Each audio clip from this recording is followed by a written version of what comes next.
Parkinson's disease, medication management is very critical.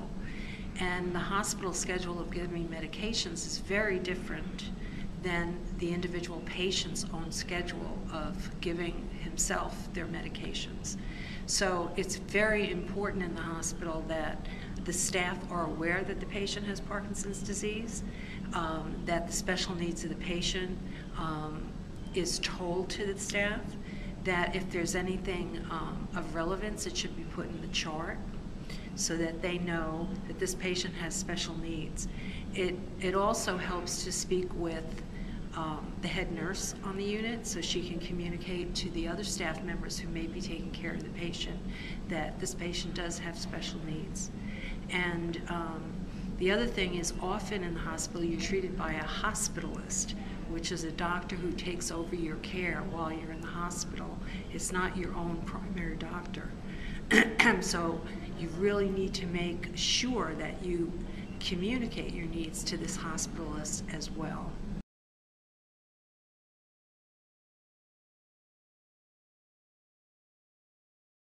Often patients don't alert their own movement disorder specialist that they are in the hospital. And sometimes you don't learn about this until afterwards when they come back for a follow-up visit. Then you find out that they were in the hospital. And often patients do tell us that the medications get screwed up, they don't get them on time, their function goes way down because the medication regime is not adhered to. And I think it's important, if you are going into the hospital, to alert your movement disorder specialist. He may have special directions.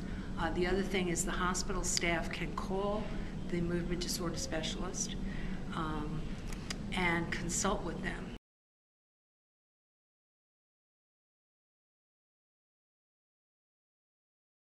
The kit that you've developed is excellent, and it provides those sheets where the patient can write down all their medications and the time of day that they take them and things like that. That can be put in the chart, posted by the patient's bedside. I think that's a good communication tool to the staff. But as I said, I would also discuss this with the hospitalist and the head nurse so that everyone's alerted to the fact that these medications need to be given at certain times.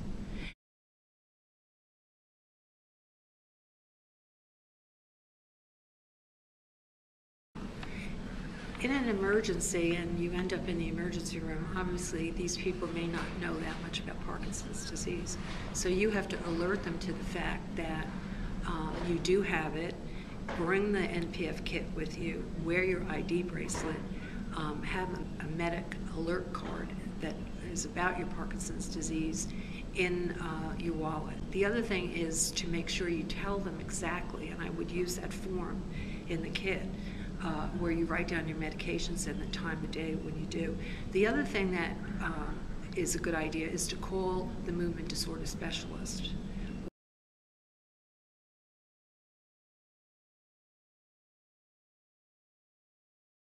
The first complication obviously is if they don't get their medications on time for that particular patient.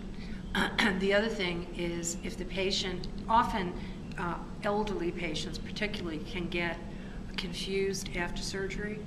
They can become hallucinatory or delusional, or they may require an antipsychotic. And it's very important to only use particular ones. The other thing is pain medication. If you're on, and obviously patients who are in the hospital, had surgery, will be put on pain medication. This can make the patient much worse.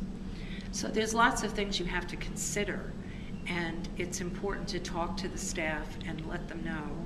If you have any questions about whether or not this is a medication that you should be taking or not, you can call your movement disorder specialist or have the doctor call. I advise all patients and their caregivers to get a kit, to know the facts, to be aware and care.